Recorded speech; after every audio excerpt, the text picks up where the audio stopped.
My name is Evelyn Harper, and I never imagined that the quiet corners of my suburban life would one day echo with words that felt like knives. For nearly 4 decades, I worked as a schoolteacher, pouring my heart into classrooms filled with restless children, guiding them with patience and care. Retirement promised peace, a slower rhythm, and the chance to savor the family I loved most: my son Michael, his wife Laura, and their 2 lively children, Emma and Jake. Our home was a simple one, nestled on Maple Street, where the trees arched like guardians over the sidewalks and the neighbors knew each other by name.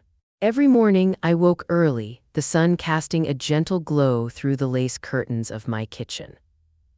My day would begin with a cup of tea, warming my hands as I planned the hours ahead. Michael and Laura worked full-time, so I stepped in as the grandmother who could make Emma's peanut butter sandwiches just right, who knew Jake's favorite bedtime story, and who filled the house with laughter and warmth when the parents were away.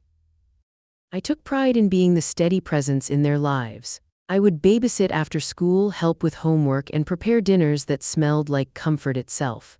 Laura often thanked me with a tired smile, and Michael would ruffle my silver hair as he left for work, his gratitude quiet but real. It was the kind of family life I had always dreamed of during those long teaching years, a circle of love that felt unbreakable. One Tuesday morning, as the autumn leaves began to paint the neighborhood in shades of amber and gold, I found myself in the hallway just outside Michael and Laura's bedroom. I had come to ask if they needed any help with the kids' school projects. The house was unusually still, and then I overheard a whisper, so soft I almost thought I imagined it. "She's just a burden now," Laura said, her voice barely above a sigh. Then Michael's hesitant reply, "I know, but what can we do?" The words hung in the air like a cold mist. I stood frozen, the warmth draining from my hands. For a moment, the world seemed to tilt, and I gripped the edge of the hallway table to steady myself. Burden, those 2 syllables shattered years of love and sacrifice in an instant. I retreated quietly to the kitchen, where the sunlight now felt harsh against my skin. I poured myself a fresh cup of tea, but the comfort was gone, replaced by a sinking ache that settled deep in my chest. How could they see me like this? After all I had done, all the meals baked, all the nights spent soothing fevers and listening to school day dramas, I was a burden. The thought was unbearable. I sat down at the small oak table that had witnessed countless family breakfasts and holiday celebrations. The surface was worn, scarred by years of hands like mine, but each mark told a story of love, not neglect. I closed my eyes and let the memories wash over me, teaching children who struggled to read, staying late to grade papers, the quiet pride of watching Michael take his first steps, hearing his first words. The sacrifices I made to give him a better life than I had known. In that moment, I felt a bitter sting of betrayal, sharper than any disappointment I had ever faced. I had been the one who had sacrificed her own dreams to ensure their happiness, yet here I was, dismissed, discarded like an old coat that no longer fit. The house, once a sanctuary, now felt like a cage built from their indifference. I thought about my late husband, Harold, who had passed away 5 years ago. He was a man of quiet wisdom and gentle strength, always reminding me that dignity was not something to be given away but something to hold close, even when the world seemed cold. "Evelyn," he had said one evening as we watched the sunset from our porch, "sometimes the hardest thing is standing tall when everyone expects you to fall." His words echoed in my mind now, a fragile thread of comfort amid the storm of my thoughts. I knew I couldn't let their whispered words define me, but how to respond without shattering the fragile peace that still remained in my heart. The house was silent except for the ticking of the old clock on the wall. I traced its face with trembling fingers, feeling the weight of years pressing down on me. I loved my family fiercely, more than words could say, but love should not feel like a chain. I wrestled with the urge to confront Michael and Laura, to demand answers and apologies, but I also feared the pain that might follow. Was it possible to protect my heart without retreating entirely?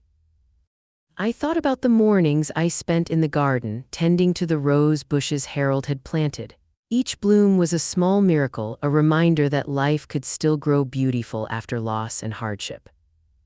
Perhaps it was time for me to tend to my own garden, to nurture the parts of myself that had been forgotten in the service of others. That afternoon, I found myself sitting by the window watching Emma and Jake play in the yard. Their laughter was a balm, but it also underscored the distance growing between me and their parents. I wondered if they sensed the change in me, the quiet shift from eager grandmother to one who now carried a guarded heart.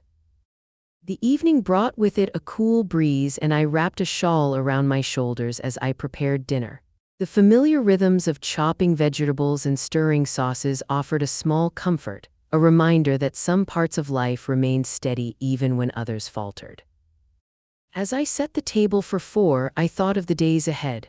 My routine, once defined by my role in their lives, was now clouded by uncertainty. The words I had overheard would not be easily forgotten, but neither would the love that underpinned them. I resolved to find a way forward, to reclaim my sense of self while holding onto the family I cherished. That night, after the children were tucked into bed and the house grew still, I sat in my favorite armchair with a worn book in my lap. The pages blurred as my mind raced through memories and possibilities. I did not yet know what the future held, but I knew one thing with clarity: I would not let the label of burden define me. I was more than the sum of their whispers. In the quiet darkness, I made a silent promise to myself. Tomorrow would be the beginning of a different kind of strength, one forged not from sacrifice alone but from the courage to honor my own worth. For the first time in a long while, I felt a flicker of hope, a small, steady flame that might just light the way through the shadows. The next morning, the early light crept softly through the curtains, but the warmth I yearned for was nowhere to be found. I sat quietly at the kitchen table, my hands wrapped around a steaming cup of tea, staring out at the garden where the roses Harold had planted still bloomed defiantly against the chill. The silence in the house felt heavier now, layered with the weight of yesterday's whispered words. "She's just a burden now." I tried to push them away, but they echoed relentlessly. I thought about how long I had poured myself into that family. Every scraped knee I bandaged, every late night spent soothing fevers, every holiday dinner prepared with trembling hands but a full heart. I had given them my best, expecting only love in return. Instead, I was met with cold dismissal. The betrayal cut deeper than I could have imagined. A wave of hurt and confusion swept over me, and I found myself retreating into the quiet corners of my mind, replaying moments from years past. I remembered Michael's first day of school, the pride shining in his eyes as I held his hand. How many times had I stayed late at work, grading papers under the dim glow of a desk lamp, dreaming of a family I now felt estranged from. But amid the pain, I found myself recalling Harold's words, his calm, steady voice reminding me of the dignity I must hold on to, no matter how the world shifted around me. "You are not less because others fail to see your worth," he had told me once, sitting beside me on the porch as dusk settled over our garden. I clung to that memory now, a lifeline in a sea of uncertainty. The internal struggle was fierce. Part of me wanted to confront Michael and Laura immediately, to demand to know why they had spoken so cruelly, to force them to see the damage their words had done. But another part begged for peace, for protection against the fresh wounds that confrontation might bring. I was torn between exposing my pain and guarding my fragile heart.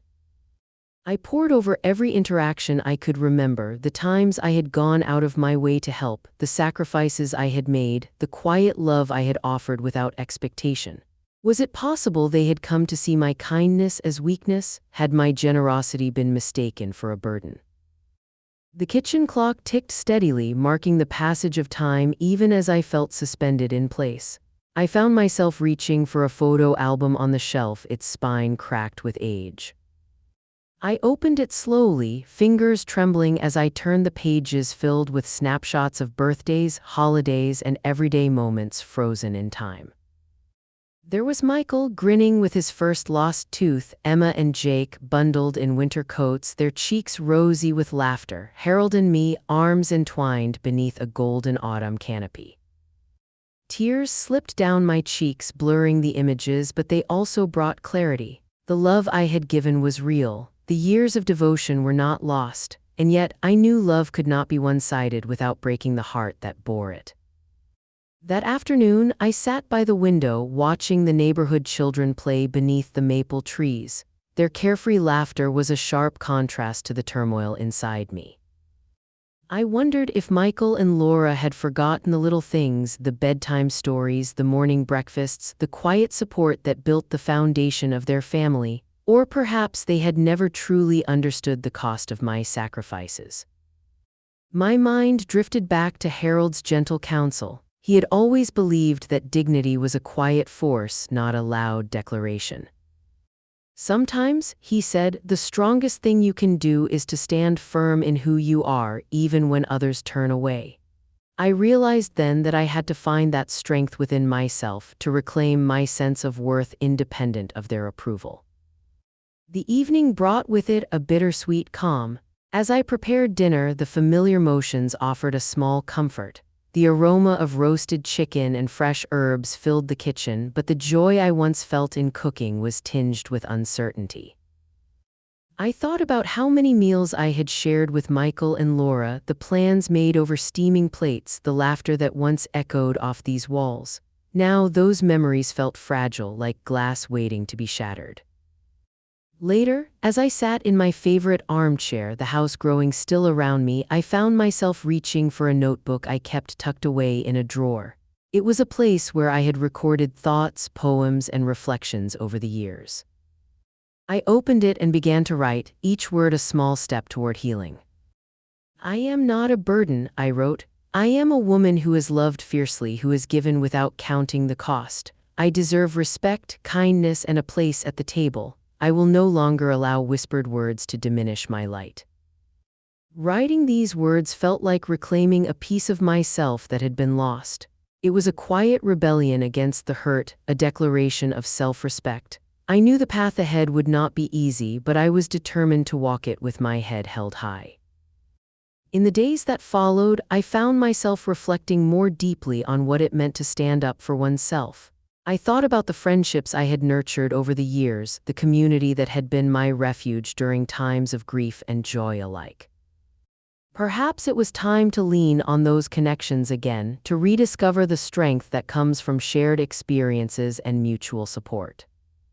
As the sun rose higher each morning, casting golden light over Maple Street, I felt a subtle shift within me. The pain of betrayal was still fresh, but it no longer held me captive. Instead, it became a catalyst, a call to honor my own needs alongside the love I had for my family.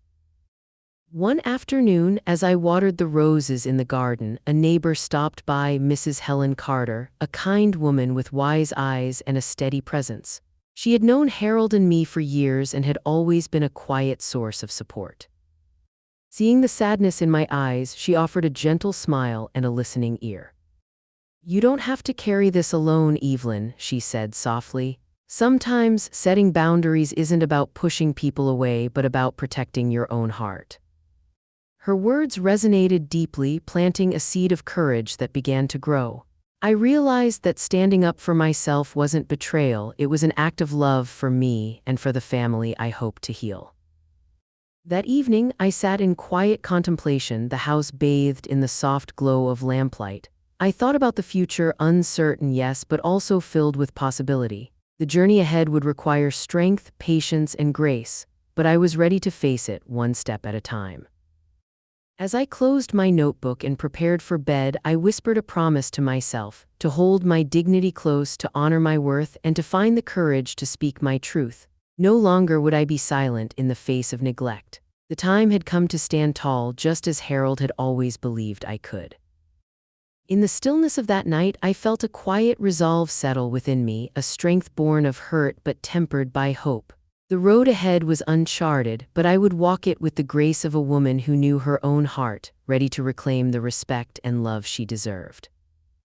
In the days that followed my quiet resolve, a new sense of clarity began to take root inside me. The sting of Laura's words still lingered, but it was no longer a chain that bound my heart. Instead, it was a spark, a call to reclaim the dignity and peace I had long sacrificed in the name of family. I realized that protecting my emotional well-being meant more than silent endurance. It meant setting boundaries even if they felt uncomfortable at first. One afternoon, as I sat in the garden pruning the rose bushes Harold and I had planted together, my neighbor Helen Carter came by with a basket of fresh peaches. Helen had always been a steady presence, her quiet wisdom a balm in times of turmoil. She noticed the heaviness in my eyes and offered a gentle smile. "Evelyn," she said softly, settling onto the bench beside me, "sometimes the best way to protect your heart is to protect your home. Have you thought about changing your locks?" The suggestion caught me off guard. Changing the locks felt like a drastic step, almost a declaration of war against the family I still loved. But Helen's calm gaze held no judgment, only understanding. "It's not about pushing them out," she explained, "but about creating a boundary. You have every right to feel safe and respected in your own home." Her words stirred something deep within me, a blend of fear and empowerment. I thought about the times I had opened my door without hesitation, welcoming Michael, Laura, and the children, even when my own heart was heavy. Was it possible that my openness had been taken for granted? That my kindness had been mistaken for weakness? That evening, after the children were tucked into bed and the house grew still, I sat at my dining table with a notepad and pen, drafting a letter. It was not an angry note, but a clear and honest explanation of my feelings, a way to speak my truth while maintaining the love that still pulsed beneath the surface. "I love you all dearly," I wrote, "but I need to protect my heart and my home. I am changing the locks to create the space and respect I deserve. I hope you can understand this is not a punishment but a boundary born from love and self-respect." The act of writing felt like a bridge, a way to communicate without confrontation, to set a line in the sand without burning it. The following morning, I called a locksmith recommended by Helen. The man arrived promptly, his presence professional and kind as he replaced the old locks with new ones, the click of the door securing a new chapter in my life. I taped the letter I had written to the door, a quiet announcement of the changes I was making. For hours afterward, I sat in the living room, a mixture of anxiety and relief swirling within me. The house felt different, quieter, yes, but also safer. I was no longer a passive presence in my own home, I was its guardian. Michael and Laura's reaction came swiftly. Their calls started almost immediately, Michael's voice tight with confusion and frustration. "Mom, what's going on? Why did you change the locks? We didn't mean those things we said." Laura's messages followed, a mix of apologies and pleas for understanding. But I remained silent, choosing to let the boundary stand. I needed them to see the seriousness of my feelings, to understand that love was not a free pass to hurt me. Days passed with no visits, no knocking on the door. The absence of their presence was a hollow ache, but also a necessary space for reflection for all of us.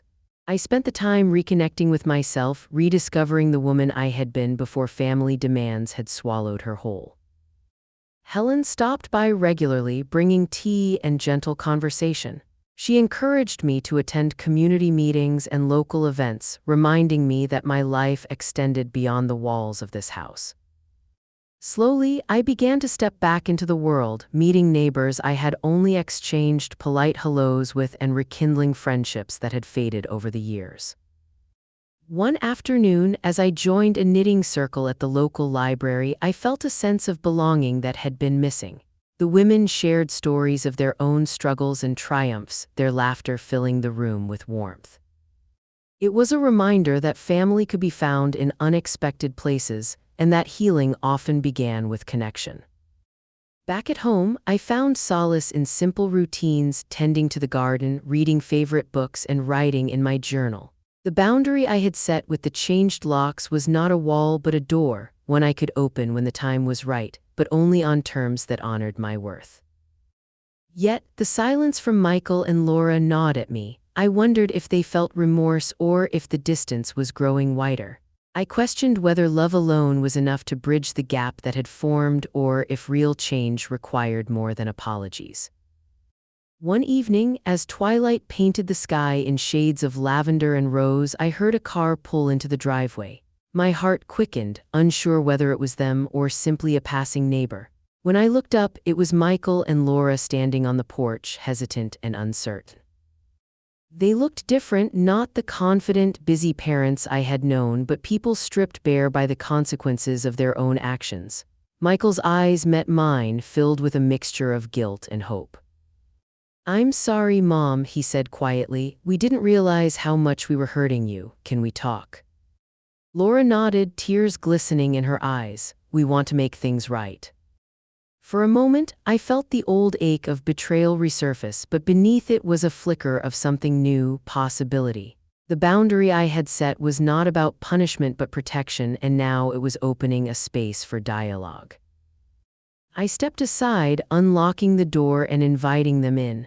As they crossed the threshold, I felt the weight of those whispered words begin to lift, replaced by the cautious hope of healing. It would not be easy, and the road ahead was uncertain, but for the first time in a long while, I believed that love could be rebuilt on the foundation of respect and honesty. That night, as we sat around the kitchen table, the letter still pinned to the door as a reminder of the journey we had begun, I realized that standing firm in my dignity had not pushed my family away, it had brought us closer to the truth. And sometimes, truth is the first step toward forgiveness.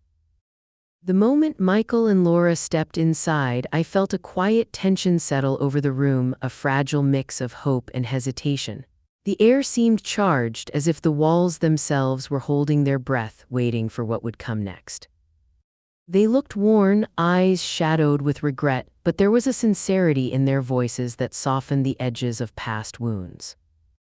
Michael cleared his throat, his gaze dropping to the worn wooden table between us. "Mom, I know we hurt you. I don't think either of us fully understood how much until now. I'm sorry, truly." Laura nodded, her hands twisting nervously in her lap. "We were overwhelmed, and instead of talking, we shut down. That's no excuse. You deserve better from us."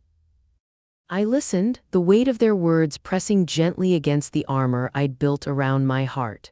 For years, I had carried the burden of unspoken grievances, of sacrifices unacknowledged. Now here they were, owning their faults and reaching out through the silence that had stretched between us. I took a slow breath, feeling the years of pain and love intertwine. "I appreciate your apology," I said softly, "but it's not just about the words. It's about understanding the cost, the emotional toll, the feeling of being invisible in my own family. I gave everything I had because I believed in us. To hear that I'm a burden was like having the foundation of my world cracked." Michael's eyes shimmered with unshed tears. "We were blind to how our words and actions affected you. It's not right, and I want to change that, starting now." Laura reached across the table, her hand finding mine. "We want to rebuild if you'll let us." The vulnerability in their voices stirred a cautious hope within me. I nodded, though the path ahead was uncertain. Rebuilding trust would take time, patience, and honest communication. But this moment was a beginning. As the evening wore on, we shared stories, some filled with laughter, others with tears. Michael spoke about the pressures he felt at work and the strain it put on his ability to connect with family. Laura confessed to feeling overwhelmed by the constant juggle of careers, parenting, and expectations. I shared my hurt, but also my enduring love and desire for a family united by respect and kindness. The conversation was raw and real, a departure from the polite facades we had maintained for so long. It was uncomfortable at times, but beneath it all was a shared commitment to heal. After they left that night, I sat alone by the window, the house quiet except for the faint rustling of leaves outside. I reflected on the evening's events, feeling a mixture of relief and cautious optimism. For the first time in a long while, I sensed that our family might find its way back to each other. The following days brought a new rhythm. Michael and Laura made efforts to include me more intentionally, inviting me to dinner, asking for my advice, and making space for honest conversations. I found myself softening, allowing their gestures of care to reach the parts of me that had hardened. Yet the journey was not without its challenges. Old habits and misunderstandings lingered like shadows, reminding me that change required ongoing effort from all of us. There were moments when frustration bubbled beneath the surface, and I had to remind myself to breathe, to choose patience over resentment. One afternoon, as I sat organizing photographs in the living room, I came across a worn album filled with pictures of Michael as a child. There he was, a bright-eyed boy with a mischievous grin, holding my hand as we walked through a park. The images stirred memories of simpler times, of bonds forged in quiet moments. Inspired, I reached out to Michael and suggested we create a new photo album together, one that celebrated not just the past, but the present and future of our family. He agreed enthusiastically, and soon we were spending weekends sorting through pictures, sharing stories, and laughing over forgotten memories. Through these shared experiences, I saw Michael in a new light, not just as my son, but as a man striving to be better, to heal the wounds we had both carried. Laura, too, became more open about her struggles and hopes, and our conversations grew more genuine. One evening, after a family dinner filled with warmth and easy chatter, Michael pulled me aside. He held out a small, wrapped package, a collection of photographs and letters he had compiled, a tangible symbol of his commitment to our renewed relationship. "I want you to know how much you mean to us," he said, his voice steady. "This is just the beginning." I accepted the gift with tears in my eyes, touched by the thought and effort behind it. It was more than a present, it was an invitation to move forward together. As I settled back into my armchair that night, I thought about the choices that had led us here, the boundaries I had set, the courage it took to stand firm in my worth, and the willingness of my family to listen and change. It was a delicate balance, but one that held the promise of healing.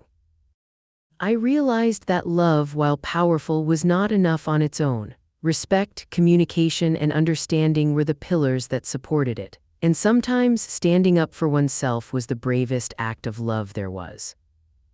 The house felt warmer now, filled with the gentle hum of renewed connection. I knew there would still be challenges ahead, moments of doubt and hurt.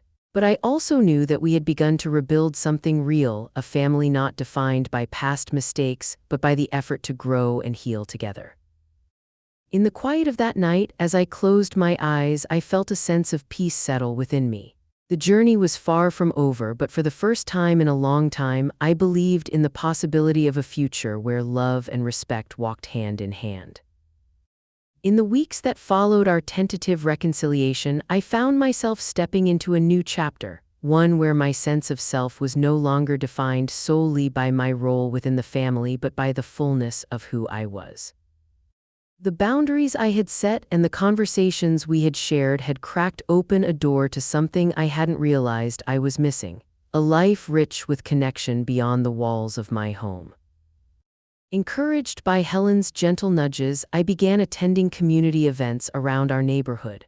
One chilly Thursday afternoon, I found myself walking into the local library for a book club meeting I'd heard about from a flyer pinned to the bulletin board at the grocery store. The room was cozy, lined with shelves heavy with stories, and filled with a circle of women whose warm smiles welcomed me instantly. The book was a collection of short stories by local authors, tales woven with threads of resilience, loss, and hope. As we discussed the characters and their struggles, I felt a sense of belonging I hadn't expected. These women, with their varied experiences and shared laughter, became the first new friends I'd made in years. Their company was a balm to my soul, a reminder that I was more than a mother or grandmother. I was a woman with passions, thoughts, and dreams still alive within me. Among them were George and Linda, a retired couple who had lived on Maple Street longer than I'd known.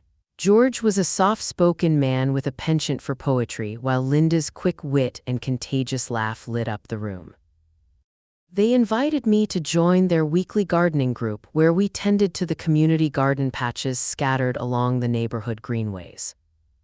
Spending mornings planting tulips and weeding alongside George and Linda was a joy I hadn't anticipated. The earth beneath my nails, the sun on my face, and the simple companionship gave me a renewed sense of purpose. It was as if the garden was teaching me something important, that growth is often slow and requires patience, but with care, beauty will bloom again.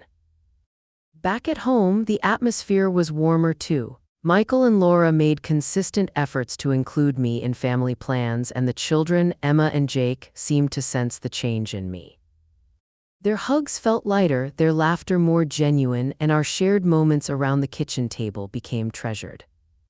One evening, as I prepared dinner, Michael came into the kitchen carrying a small box. "Mom," he said, his voice earnest, "I've been meaning to talk to you about something. We're thinking of starting some family traditions, things that include you more."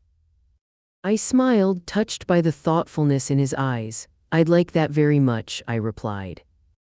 That weekend, we gathered for a Sunday brunch that became the first of many. We shared stories, recipes, and plans for future celebrations.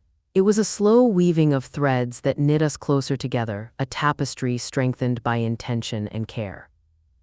Yet, amid this rebuilding, I was careful to nurture my independence. I continued attending the book club and gardening group, carving out time for myself that was no longer seen as selfish but as necessary. I rediscovered old hobbies, knitting, journaling, and even dabbling in watercolor painting, a passion I had set aside when Michael was young.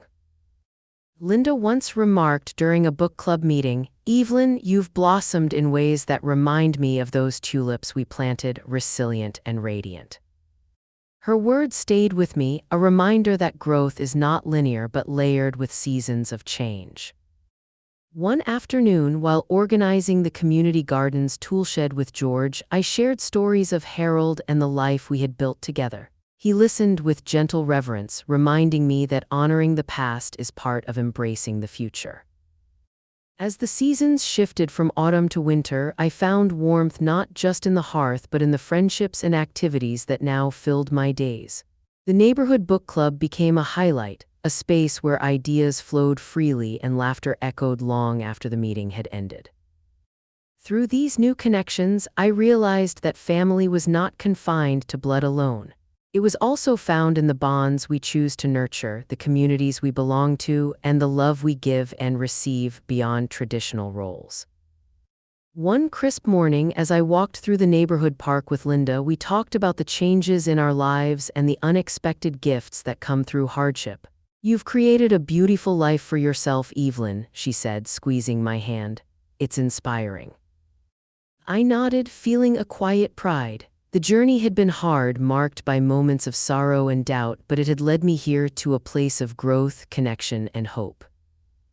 At home, I continued to treasure the renewed relationship with Michael and Laura, but I no longer held my happiness hostage to their approval. My life had expanded, enriched by friendships and activities that fed my spirit. One evening, as I prepared for another book club meeting, I found myself looking around the house with a sense of gratitude. The walls held memories of pain and healing, of loss and love. I knew the road ahead would still hold challenges, but I was ready to meet them with the strength I had reclaimed. The neighborhood had become my extended family, and the welcome table, the name I had given to the small garden bench on my porch, was a symbol of the open heart I now carried. It was a place where anyone could sit, share a story, and find warmth.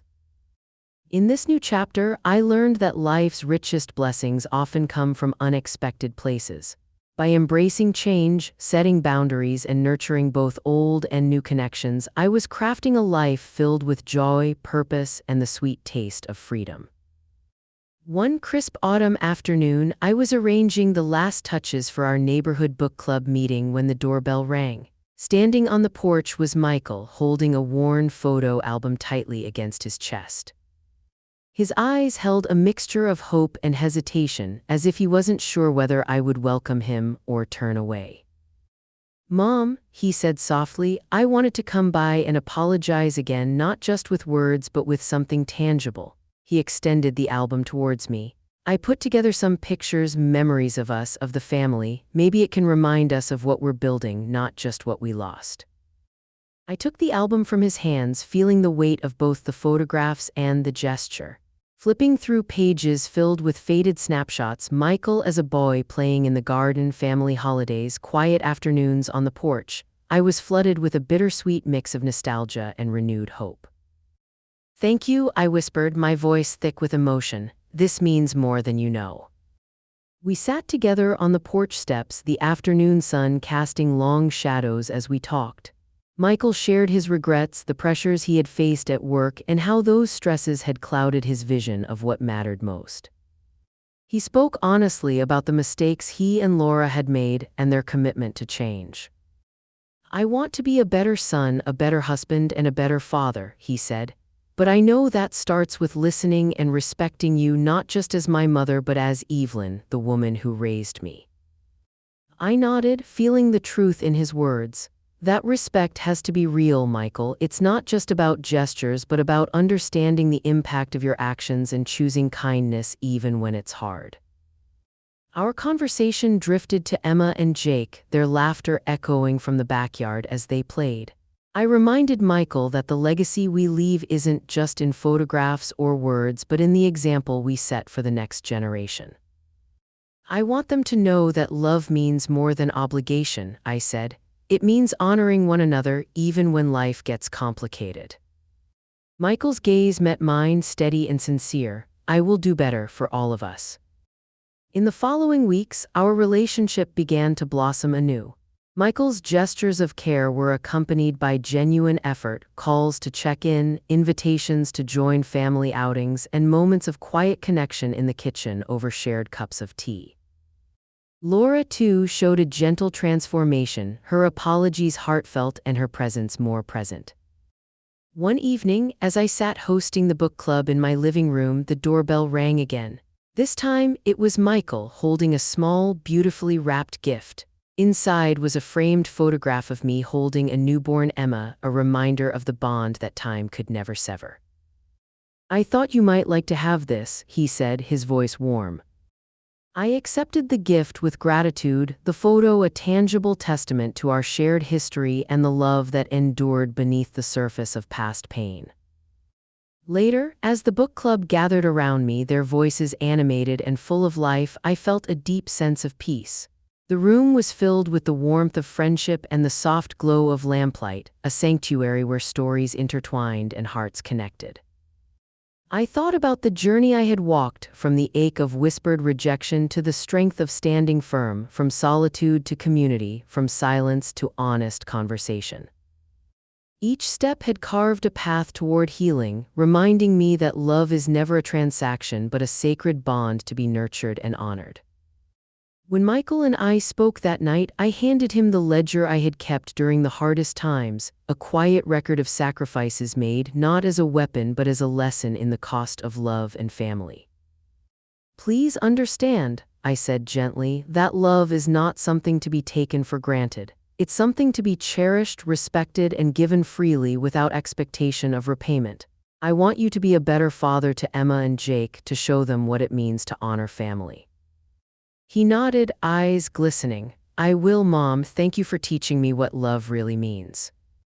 As he left, I closed the door behind him and felt a wave of closure wash over me. I was no longer just a mother who had given endlessly. I was a woman who had reclaimed her worth and chosen joy and purpose on her own terms. The book club continued to meet, the room a lively hub of warmth and connection. The welcome table, the name I had given to my little garden bench, became a symbol of the life I had built, one where I set the place and chose who would sit, surrounded by love, respect, and the sweet taste of freedom.